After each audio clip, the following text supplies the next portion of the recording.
Introducing Instagram Teen Accounts, a new way to keep your teen safer as they grow, like making sure they always have their seatbelt on. All right, buckle up. Good job. New Instagram Teen Accounts, automatic protections for who can contact your teen and the content they can see. Optimize your nutrition this year with Factor, America's #1 ready-to-eat meal service. Factor's fresh, never frozen meals are dietitian approved, ready to eat in just 2 minutes. Choose from 40 weekly options across 8 dietary preferences, like Calorie Smart, Protein Plus, and Keto. Eat smarter at factormeals.com/listen50 and use code LISTEN50 for 50% off, plus free shipping on your first box. Factormeals.com/listen50, code LISTEN50. Everyone goes crazy in March when they look at their bracket and they try to narrow the field down to 16. But at the Canopy Group, the tournament never ends. This is Patrick Racy for the Canopy Group, which has a field of 16 of its own. 16 top-rated insurance companies, giving them a wide range of options to find the right match for your home and auto insurance needs. Here's the difference between the Canopy Group and other companies. At the Canopy Group, they don't just pick one winner. They use their 16 partners year in and year out to provide personalized solutions tailored to you. So why play the guessing game? Let the Canopy Group help you pick the winning home and auto coverage and get the peace of mind you deserve. Bracketology might be unpredictable, but choosing the Canopy Group is a sure bet. Get in the game today. Call 800-967-3389 or visit thecanopygroup.com. Well, we're waiting to hear the song. I've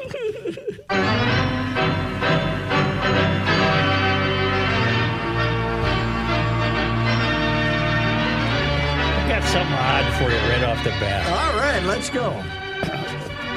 To this day in history, we've been adding on this day a Minnesota sports failure. Oh, really? Or a disappointment. All right. And on this day in 1953, at the Broadmoor. Let me think. Okay. You and I don't remember this. Okay. The Broadmoor is probably, so we're talking about what's now the Frozen Four, right? It was the 1953 NCAA men's ice hockey tournament. The Gophers lost to Michigan. Yes. And the only reason I brought it up is I was noting the All-American teams, the first team and the second team. Mm-hmm.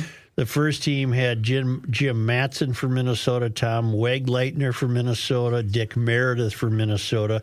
The second team, the goalie was Willard Eichela for Michigan. Yeah.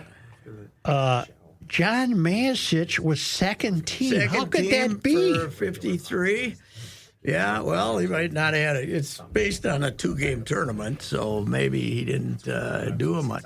Wegleitner, though, of course, long-time Mounds View, right, Coach? Tom Wegleitner, I know the name. I think, I covered him. I can't remember. It was Mounds View, I believe. Why do we know the name John Matcheffs? Oh, he was Matcheffs, Mayasich, and Eichela, where Matcheffs was an Eveleth guy, too. Okay, well, he played for Michigan. Yes. And Eichela played for Michigan.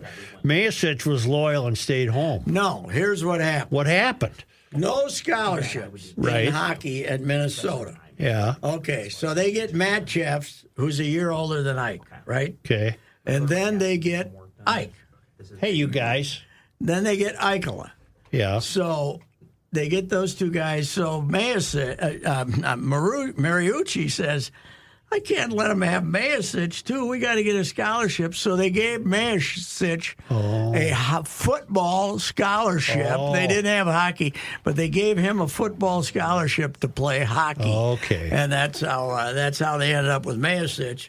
And then the football coach, who was the guy from Ohio State that was here and got fired to make room for Maury. What was that guy's name? I don't know. Geez, I can't remember. He came over and said, I want Mayasich to come over and play football. And Mariucci threw him out of the arena. and Mayasich, but Ike... Was Mayasich also a football player? He had in high school. In high school, but he didn't play football. Yeah. But I was writing the Ike column just died when he recently. died, and he said that the chant when when Michigan came to town, because he and Matchfitz came to Mariucci and filled the place up to play against Mayasich, and the crowd would chant, because they had a bunch of Canadians, Michigan, and the crowd would chant "God Save the Queen" when they came, and then he said they had some fantastic jammed crowd in that old Mariucci, which was Williams Arena, they called it, the old one. I'd never forget where that place was full. And they had the pillars, right? Yeah. And then they had like 2 rows right behind the pillars. And you'd go down the steps. Well, the press box steps went down and blocked out like the guys. Right. And there would be guys down there running back and forth to see the puck at the last row, going watching the whole game running back and forth. And that was it was. Yeah, they were the superstars. Johnny Mayasich played 4 years at Evelyn and never lost a game. Now, they played about a 15-game schedule back then. That was Michigan's 3rd consecutive national title. And you know what happened in 1954? What happened?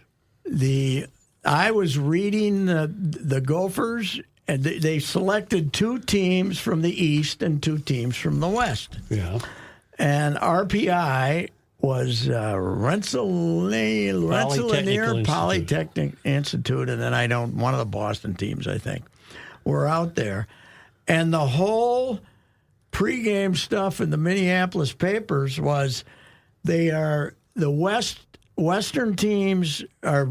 The competition is so lopsided with the poor East because they pummel them that they're thinking about changing the championship to 2 Western teams against 2 Canadian college teams. Really? In 1954. This is in 54. I'm reading all this stuff. Jimmy Burns out there. Yeah. And I can't remember who else was. I don't think Sid was there. Jimmy Byrne was out there. Jimmy Byrne was out there for the Star, and the Trib.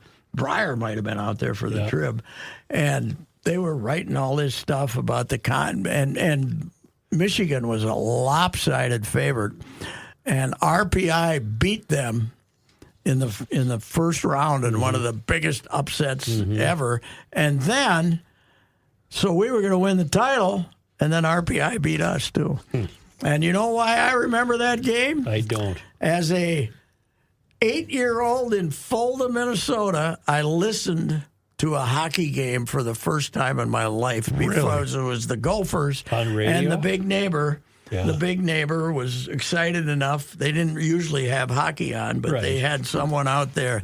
Now, it wasn't Steve Cannon saying, number 17 carries the puck, like down right below the CCO microphones. And Steve couldn't keep up with that.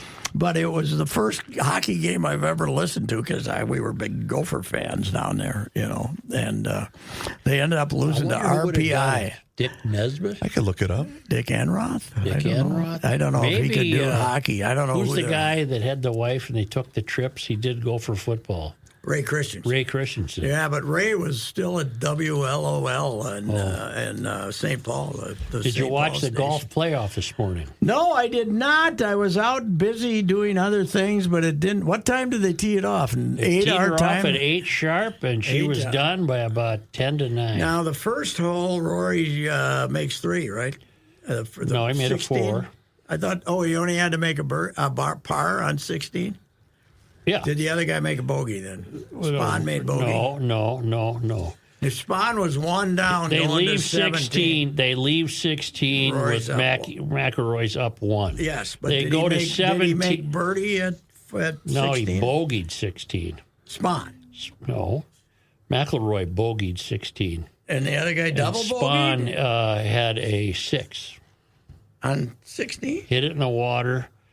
Twice? No. Now he's hitting. No, you're talking about 17. I'm sorry, 17. 16. I think Rory birdied 16 and Spahn made par. That's what I think. I thought I read.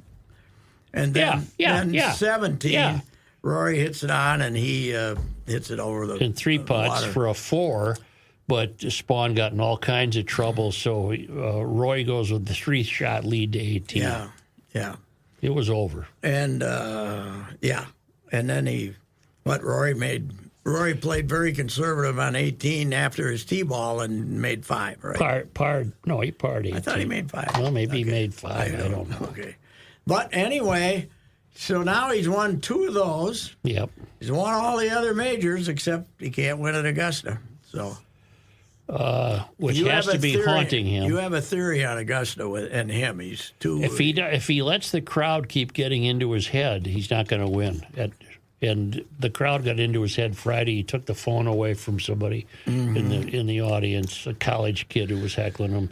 And if he can't overcome that, he's got to. That's why Tiger practiced with his old man banging pots and pans over his head. Yeah, the taunting is some fellas can't take it. Sergio wasn't real good at the taunting. Tiger, you never see the missus run out there. She must stay at home during these tournaments or something. Tiger? You mean Rory? Roy, yeah. Well, Rory was splitting with her. Right, but then he looked at the checkbook. They had patched it up. Yeah. And the interviewee was supposed to be the one that was coming between them, but I don't know if that's true or not. And Tiger's now dating a Trump woman. Yes, you said the ex-wife of Junior? I think it's Don Jr.'s ex. Yes. Is that right? We looked that up last week, yes. The furthest I can go back on Gopher Hockey play-by-play was Al. That's the first one I could find listed. And I know Al it wasn't who? Shaver. And I knew it wasn't Al. Al This was a special... I didn't know Al did the Gophers. Al did the Gophers after the North Stars left. He did the Gophers for 3 years. Oh. I have told you, my worst mistake as a sports columnist was Sonmore and Shaver drove every place but Colorado. So if they went to Michigan Tech, they drove together. They would drive. And I never got in the back seat. It'd be fun. And wrote down stories. It would have been a book. Yeah. It would have been a book with those two guys telling stories. Wait, they would drive to Michigan Tech?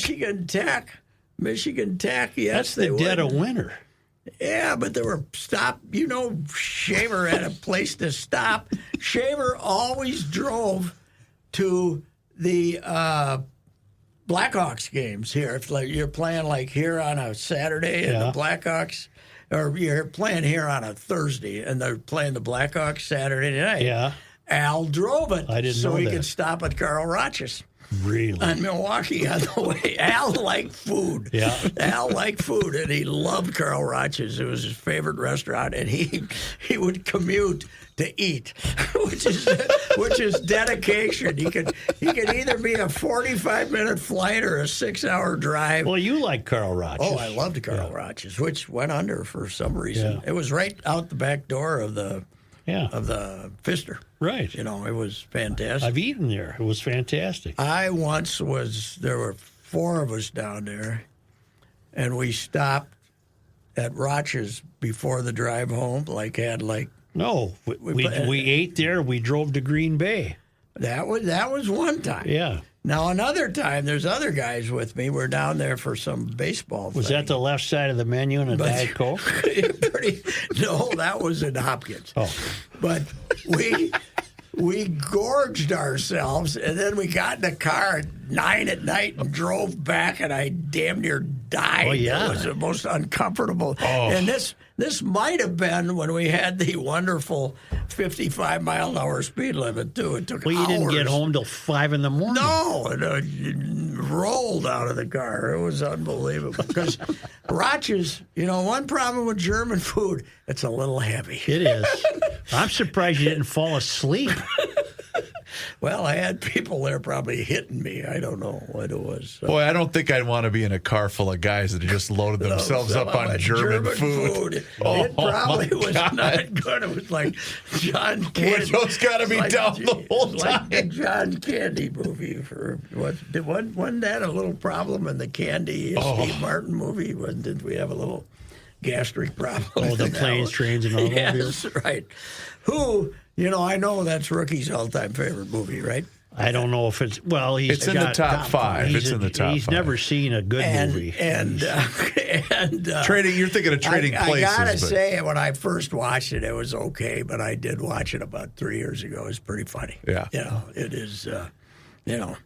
Steve Martin is no longer funny, but it was pretty funny back then. We lost an original Viking. Paul Flatley. Now No, I take that back. He was not an original. 63 when he was Rookie of the Year. Northwestern, came from Northwestern. And I would say it's either defensive tackle or wide receiver, which is the best position in Viking history. Probably wide receiver, and he was the first great one, first all-pro one. Different kind of style, possession, white guy, possession receiver. Not a blazing fast guy, but he could get some passes. He died at the age of 84 on Saturday. We don't know where. No, I don't know why the stories don't tell us that. The family only announced he died. They didn't say from what or anything. Is he in the Ring of Honor?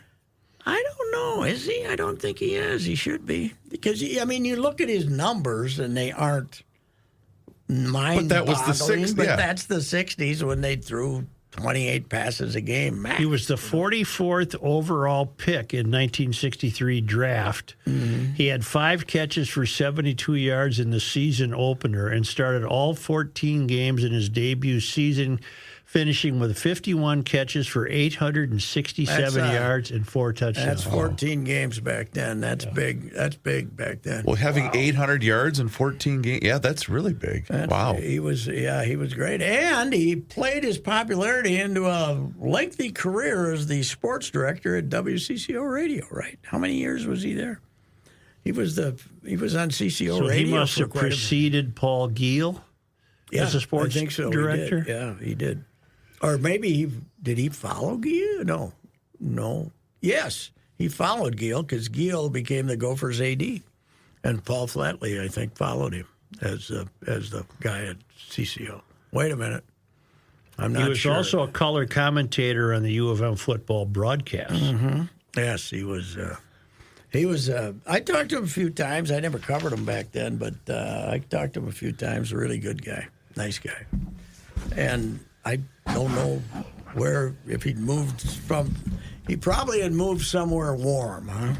I would hope so. I would guess he was a golfer. Northwestern fella, though, but a very good player. And I don't know if he's in the Ring of Honor, but he certainly should be. So I was going to ask you, Pat, based upon the Twins news from yesterday, you know how long ago when we were still doing sports talk on the radio, Joe had Buxton derangement syndrome? Yes, right. I think I have Royce Lewis derangement syndrome. He can't stay too tight. Healthy. He's too tight. He's too tight, without a doubt. He's too tight. I mean, the worst thing that ever happened to him was when he had these other, when they drafted him, you know what he was, Joe? Lithe. Yeah. He was a baseball player. He weighed 185, 190, and he was an athlete. He could move. He was an athlete. And every time he got hurt, went in and pounded the weights and pounded the waist, and now he's a 220-pound brute. And with just a home run swing, he's not an athlete, and he is too tight. When he began, did he have a lightness of being? A lightness of being. I think so. No, he always had injuries. He kept running into injuries. Well, this is ridiculous because now he's not going to. When is he going to play? They said today it's a mild hamstring. You could damn near hear it pop on the watching it on TV Did you hear it on the radio? Video. No, I didn't. Okay, I watched it on TV, and I was watching when I don't know how to watch it on TV. I don't think they were on TV yesterday, were they? Well, some places. Okay. Well, I was transporting kids, so I was actually listening to it when it happened. He popped it. So they said, well, he's going to miss the opener. Well, no kidding. I would guess a month. Last year, he pulled the muscle, and it's not. He'll be back, and they missed 2 months. So he's playing for the worst team to get you back. Oh God, they'll coddle the hell out of him. He's not a quick healer either. We've got evidence of that. It is incredible, though. We just got to get rid of these damn MRI machines. We got to get them out of bed. Rub a little tobacco on it. That's the worst thing that happened to him. Yes, right. Is having a name for what's happened to him. Yes, right. Jim Cott always tells the story. Jim Cott, he said when he popped his elbow in '65, pitching in the playoff at the end of the season against the Red Sox. He popped his elbow. He said, "If it had been today, I would have had Tommy John surgery and missed a year." But he rehabbed it, came back, and he pitched that year and ended up if there had been two Cy Youngs then instead of one, there was only one that year, he would have been the American League Cy Young Award. That's my favorite cheap Calvin story ever, and I've told it. 65, Jim's 16 and 12 or something, but he didn't have, by his standards, he didn't have a great year. He wasn't as good. So, and they go to the World Series, and Calvin calls, and he's in there negotiating, and Calvin says, we pay you on an individual basis. It's not the team. We pay on an individual. So he was looking for a big raise, and he got like $5,000 or something. He fought him, and got him. The next year, he goes 25-9 or something, and Calvin says, "This is a team game. It's not an individual." Calvin switched, and he ended up having to pay him that year, but he did not like it. But think of the organization then. You did your negotiating with the team president for the big contracts, the lesser ones, Brophy and those guys. Well, did they even have agents? No, not really. No, it wasn't until probably the early 70s they started having agents. Oh, speaking of big contracts, did you see the clip of the guy at the Mets spring training game taunting Juan Soto? No. Have you seen this clip? No. Well, that's true. You're off Twitter now. I keep forgetting that. So there's some drunk rube behind the right field wall. Soto's in right field. He signed the big $700 million contract. And he's taunting him, "You're overpaid. You're no good." He goes to bat the next inning, crushes one, and damn near hits this guy in the forehead. You got to watch it. It's fantastic. I was shown a tweet yesterday. Remember John Rocker? Oh, sure. The guy that got into trouble all the time. Atlanta Braves guy, right? Yeah, and he had a bit of a racist. Yeah, you could say that. Yeah.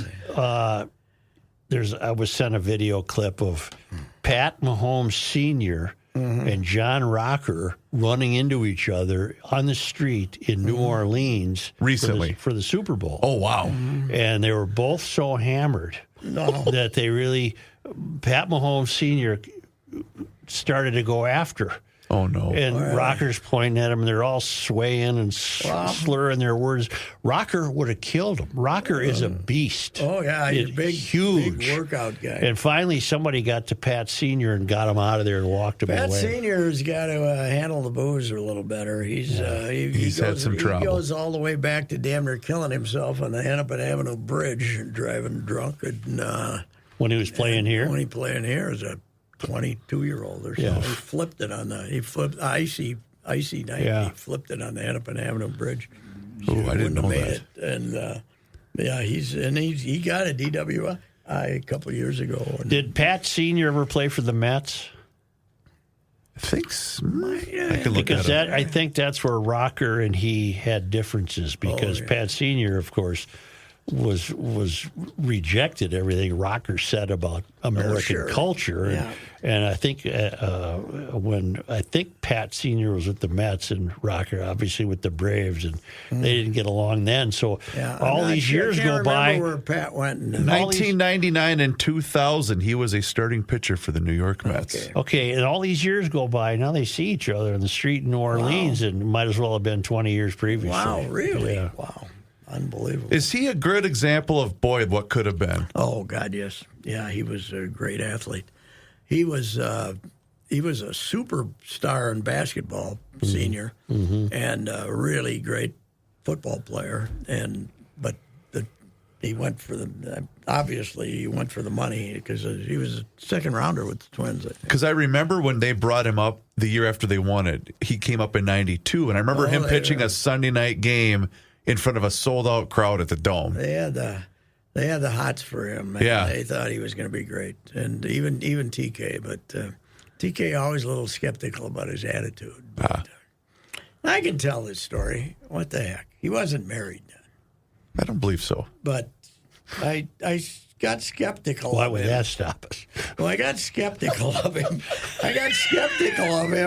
When I was told by an inside source Yeah. that 5 minutes before he went out to warm up, he called somebody to make sure that the two lady friends that he had coming to the ball game were not sitting near one You another. can't have that. Yeah. You put one of them on the right and one of them on the left. No, I mean, one in one section and one in the other one. And it was... Third base side and first base side. Yes. We don't want some very attractive young 20-year-old standing up and screaming, "Hey, Pat, wait!" and have another one, Yeah. three, and then they start looking at each other saying, There could have been a fight. "Wait a minute here, what is going on here? What is the thing?" I did a piece on him when he was, had been demoted to the Northern League, and he was pitching for Sioux Falls or Sioux City or some nice guy, but I think he's always been. He's also had incidents. At least one incident at a Chiefs game, didn't he? You're thinking of his other son, Pat's brother. Pat Mahomes' brother had an incident at a Chiefs game in the suite. No, I don't know. I mean, maybe I thought in the stands he had one. Oh, maybe. I don't know. Isn't he ever up in the box with Taylor? Taylor and all I the don't whole think crew? So. No, I don't know. Does Pat's mother make it up there? I don't know. I'm not Does sure. Mom make it? I'm not sure. Is she a Minnesota lady? I think they had a closer relationship with the junior had a closer relationship with mom than dad. I see. Was she a Minnesota gal? I'm not sure. Yeah. Could be. I don't know. Our Wild play the King tonight. I don't look for a victory. You're very pessimistic. I don't think they have a shot at the playoffs, to tell you the truth. They can't score. Apparently, it was no effort the other night that the crowd, the usually loyal full house at the X didn't greet them kindly when they left the ice. They have a lousy power play. They confuse puck possession for a great offense. No, a great offense would be you shoot the hell out of it. I got a hot take. They miss Eck as much as they miss the Russian. The Russian I give up on. Nobody knows when he's coming back. The Eck man can win face-offs. He can get down in front. Oh, that's a hot sports You take. don't like being face-to-face with the Eck man if you're He does the dirty work. He does and he's talented too. When's he He's a great back? player. Nobody. I don't even know if his is upper body or lower body. I'm sure it's lower body. I don't know. I would say lower bodies outnumber upper bodies 3-1, wouldn't you? In hockey, for sure. Hockey, Yeah. 3 It's to a 1. 7-game homestand. Yes. They're so making- far, what do we got? 1 point? No, 2. 1-3-1. Yeah. Or 1-2-1. Yeah.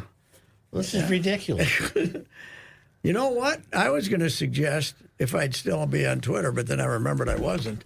No sense in doing it on Blue Sky. It's a vacuum. But that maybe the fact that the place is full all the time is putting too much pressure on the team. Maybe if you start no-showing, if they had about 12,000 there, they wouldn't feel as much pressure. That's a good point. Yeah. I still think you need a fire hose to keep the Woodbury people away from the Have you ever thought about maybe a Twitter surrogate? It should be like Jonathan is your emergency contact. Yes. Jonathan, put this out on Twitter. Well, I got people that are tearfully saying, you got to get back on because you're leaving all those followers behind. I said, well, first of all, 30% of them are bots. And second of all, I want to leave them behind. So, anyway. I wonder if the crowd for the North Stars in the early years was western suburbs. To the point, but the east side of St. Paul, man, they were flocked over there. But they paid $5 for a ticket, and they came in their bar jackets and left mom home where she belonged. Now you had some wealthier Edina and prestigious West Bloomington people down there with their They wore nice suits. coats and suits, and sometimes the mom would wear a mink and stuff like. We don't have any minks anymore. I don't see a mink. I You never want a see a mink? mink. I got a mink. Get you, man. I got a mink that hasn't been worn for 12 years. You Who wants personally it? have one? No, the wife's got a Yeah. mink. She hadn't worn it in 12 years. I think we had a mink. I can give you a mink. I think we had a nice mink, too. I don't know what happened to it. I'm afraid people are afraid to wear them. Yeah. Somebody will throw rat's blood on them or something. What? They raise them just to make the coats. Yeah, and if you've ever met a mink, Yeah. They're a nasty. cruel death is what they all deserve. Right. You know what they do? They stick electricity in their anal passage. Oh, that's not And good. they fry them, Yeah. and that's too good for them. The old man that was one of his schemes. Didn't I ever tell you that? He was going to be a mink farmer. He was going to make millions. He had about 20 mink out there. In the backyard? In the back, well, they were in cages in the backyard, and they would. Oh, they're once in a terrible. while, I would have to feed the mink. Yeah. And you drop something in there, and they were snarling, and Oh. they wanted out. They were going right for the throat. Oh, man. they're bad animals. They're bad. They are. They're these. You look at them, you think they're cute. They tear your throat out in a second if you. gave You them an remember the name Gene Rabel. Oh, the great. the great! I didn't think he was the greatest mink farmer His of all dad time. was the mink farmer. Oh, his dad was. There was and a he- mink farmer. and he inherited the mink business. I don't know if he stayed in the mink Oh, business. he did stay Well, in the then mink that's where it business. came from. He grew up in the mink business. Well, You know, could smell those minks, too. And I'll tell you what, you're going to They be didn't smell good. You know how you become a hard-ass football player? Be a mink Letting farmer. the old man sending you out there to feed the mink at about 6 years old, you're going to kick some ass. Once you face down mink, football is easy. When you came down the hill into Matamidi, their Yeah, mink farm was up on the And hill you there. could- yeah, they're beautiful animal. They stink. Yeah, they don't smell mean, good. they're not- I don't like the smell of a mink. No, I don't like anything about them. I don't like anything about them. Yeah, I don't know. Every once in a while, there would be a rumor that a mink got away. People were freaking out. God. Oh, God. Yeah, take the children. the kid on the trike. Are they native to Minnesota? I think there are some of them. Yes, there are mink. You never areas. see them in the woods. But 90%. Fulda. There were some mink out in Second Lake. Now I don't know if they were escaping. Well, what happened to the old man's mink business? I think he gave her up. It was another failed experiment to get rich. Now, are you judged? You know, when you go walking, and say, "Oh, there's a Royce. He's a mink farmer." See, that's what guys used to do, though. They had ideas. Yes, they did. They had They ideas. weren't always good I told ones. you my old man was the magnetic sign company. He was going to have okay. that you put on the side of a Okay, door, yeah.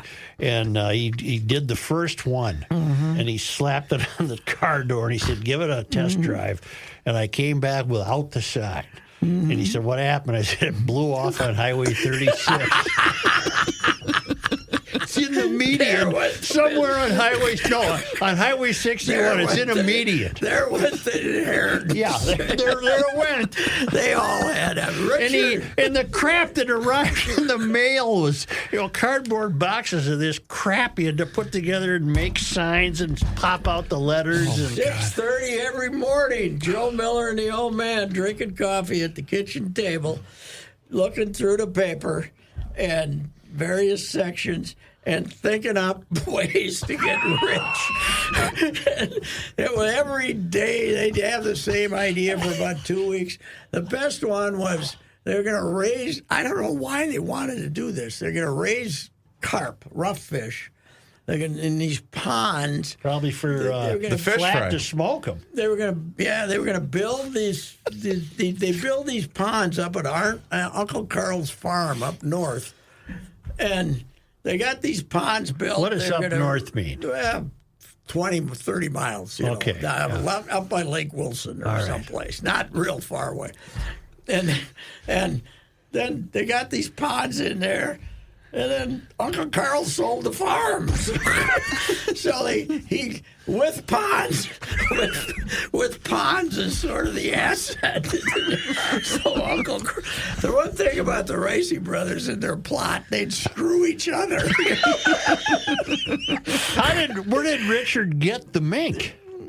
He had to buy them. Yeah, he bought them, and they were going to raise. They were going to have mink babies, and then they were going to. But they probably eat their babies. You got to, if they have a baby, you got to get it in another cage. Otherwise, they'd eat it. Yeah, because they don't. There's nothing good about minks, man. It was unbelievable. So eventually, he just packed that in. I don't know where they went, but yeah, he released them probably. Yeah, he might have put them out in the gut, out by the Fulda Cemetery. That's where everything else got released. So.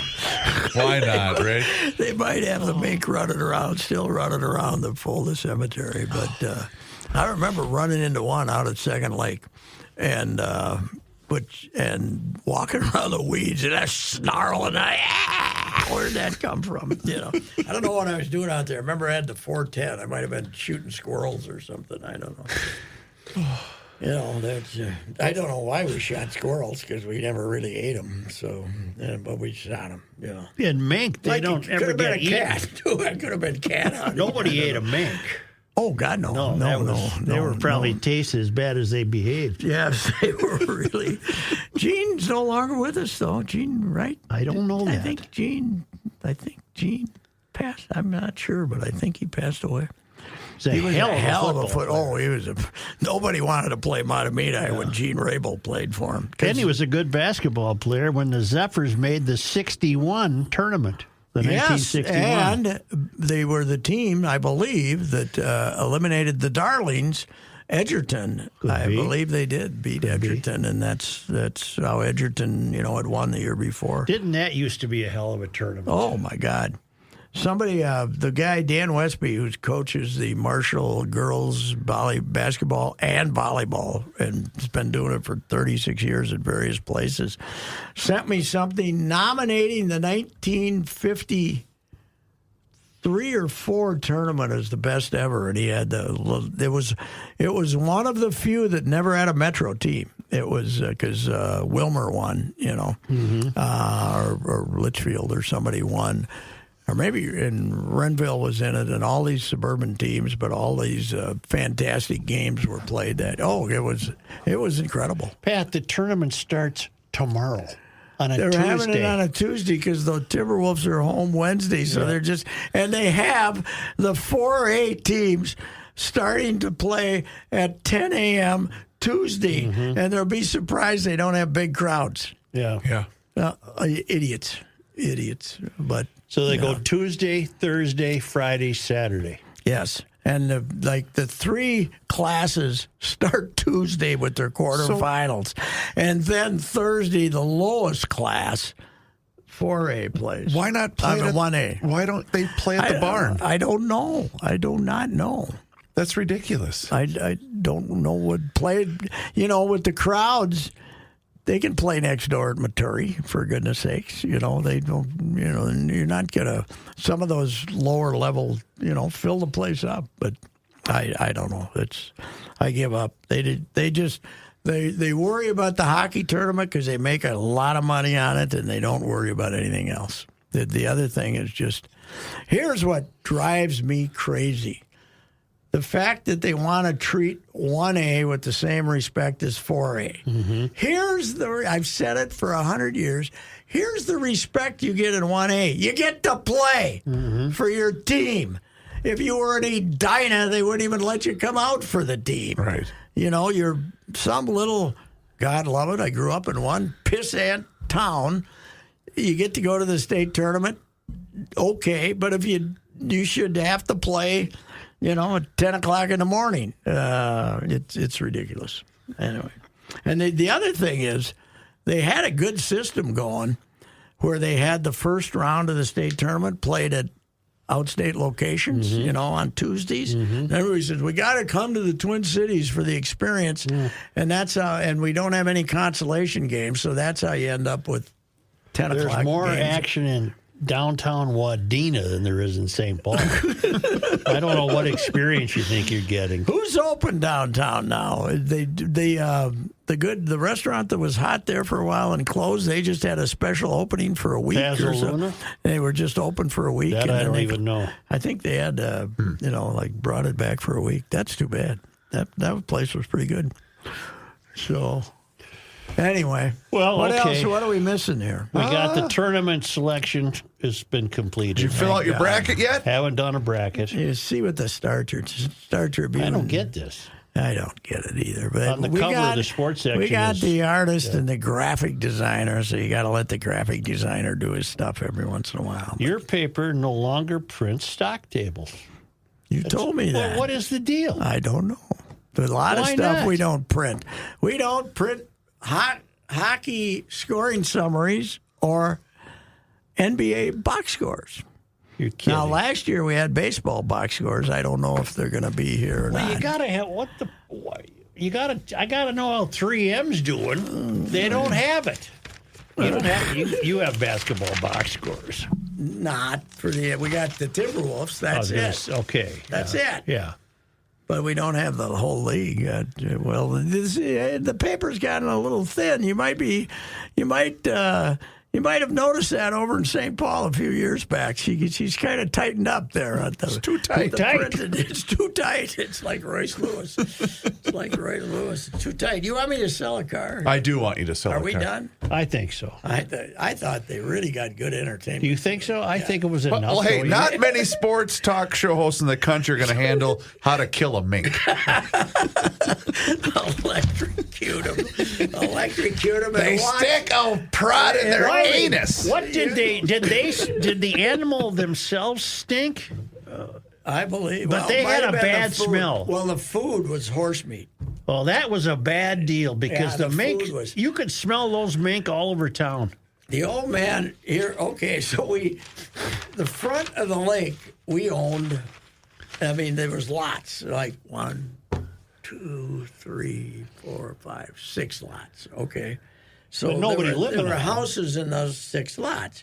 But then behind there, Yeah. we owned. The old man owned all the land that went to the highway, so it was like lots behind there where you could have built houses were just wilderness. You know, Yeah. he ended up building a little league ballpark and stuff like that. And there's a drive-in back there on the road, but Ag Weikerding, who was tough, she was tough, and she had to be. That's one-eyed Weicker. Yeah, nice. His mom? Nice eye cyclops. Ag. Yeah. Ag and Dan didn't get along too well.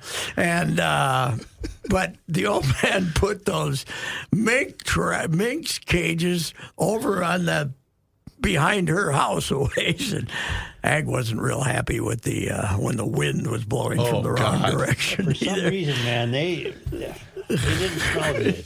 No, I wonder. See, that's the. There's many sad things about not having my brother around, but the big one is, okay, how long? When did we have those mink, and how long did he have them? kept the records, He was an expert on the old man because he's 5 years older than me, so he got in on a lot more of the hijinks and was in fact made to participate. Made to participate. He was picking up bodies when he was 9, you know. So, with the old man. So Take your kid to work day. He could have been involved when Flat's wife died. yes, yeah, he could have been. Yeah, that's why. Not as much as we would have liked. I still feel sorry about that.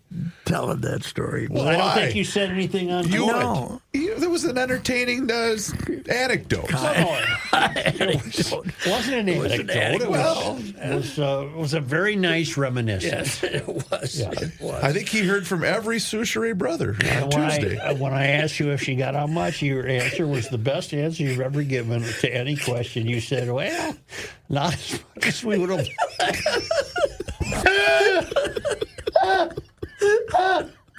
Oh, man. You know, it's been fun, but what the hell? Not as much as we would have wanted.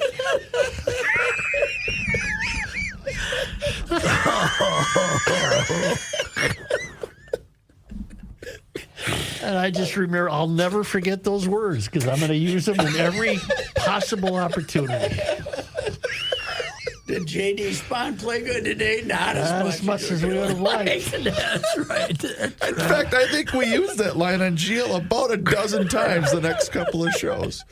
Not as much as we would have liked. Meanwhile, Meanwhile, Yes, sir. looking for a vehicle, you can take. You're about to make I am. a visit to Jim Paul's I'm due Valley for a Group at visit to the GM. Valley Group. I am. Jim Paul, Brett Paul, Valley Group of GM's, Buicks, all kinds of SUVs, and then also the Sierra high-performance trucks, heavy-duty trucks. Those are extremely popular.